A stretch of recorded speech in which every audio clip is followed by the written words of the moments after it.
The Prayers of Baranat, a Traditional Myth. When the Lady Ginevra was kidnapped from her estate and held for ransom, her mother sent word out that whoever rescued her would be allowed to marry her and inherit the land.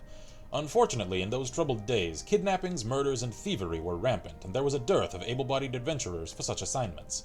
In fact, the only person who answered her call was a skinny little fellow named Baranat. "You are certainly brave, but I fear you would never survive," said the old woman. "My daughter, you see, has been kidnapped by the Corabale brothers, whose physical prowess is the stuff of legend." "My lady," said Baranat, "when I was born, I was blessed by Vivek, Almalexia, and Sothasil, and I have the ear of the saints. If I run into any trouble, I'll call on them to aid my quest." Doubtful, but having no other prospects, the old woman sent Baranat off, explaining that the four brothers' camp was to the north. In the center of the camp, the eldest and most powerful brother, Iron Corabale, was holding Lady Ginevra personally. Each of his brothers guarded a different post along the valley.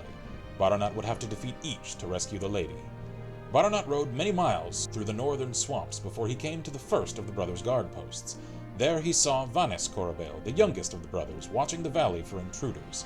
Vanis was known to be faster than the wind, a warrior who could thrash his opponents before they even unsheathed their weapons. Baranat took a look at his sad, cut-rate iron blade and prayed to the saints.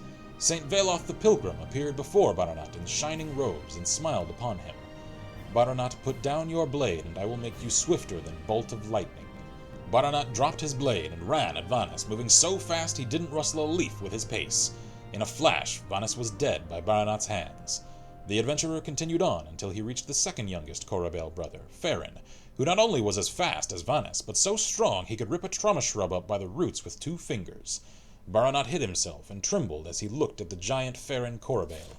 Again the young adventurer prayed to the saints. Saint Nerevar the captain appeared before Baranat in golden armor and smiled upon him. "Baranat, I will make you stronger than 100 warriors." Baranat rushed at Farron, knocking the giant through a boulder which turned to dust on impact. Farron tried to get to his feet, but Baranat tore him apart, scattering him across the valley floor in 87 pieces. Beyond Farron's post was a raging river where the second eldest Corabale brother, Horus, stood guard. Horus, who was faster than his brother Vanis, stronger than his brother Farron, and so tough that he could swim in the lava of Dagoth-Ur like it was the Ptolemaic Ocean. Baranat thought of his own tolerance for pain, which was minimal, and prayed to the saints for help. Saint Rorus the Martyr appeared before Baranat with flesh like sparkling gems and smiled on him. "Baranat, I will make you unyielding as the heart of oblivion." Baranat rushed at Horus, and the two plunged into the rushing river. For 12 hours they wrestled one another under the water until Horus could hold his breath no more and drowned. Baranat pulled himself out of the river and continued down the valley until he reached the camp. Iron Corabale himself was there, guarding a squirming sack which Baranat assumed either contained Lady Ginevra or several large cats. The young adventurer quailed at the prospect of doing battle with Iron Corabale, the swiftest, strongest, sturdiest, and most accomplished fighter of the brothers. He prayed to the saints for help. Saint Olms the Just appeared before Baranat in a burst of flame and smiled on him. "Baranat, I will make you more cunning in battle than the most dangerous of Daedra." Baranat walked calmly into the camp and began battle with Iron Corabale. The fight lasted 7 days, and for 6 of them, Iron had the upper hand. He rained kicks and punches down, using the arrhythmic style the Khajiit call Goutfang. He parried and blocked in all the fashions of the great Nordic warriors. He maintained his balance, coordination, speed, strength, timing, and tactics as the moons rose and fell from the sky. But on the 7th day, as he was preparing his killing blow, he suddenly stopped, eyes wide open. The blood drained from his face, and he realized the trap he had stepped into. A trap with no escape. With 3 quick flashes of his hand, Baranat completed the cycle of blood, the old Redguard fighting style he had begun on day 1.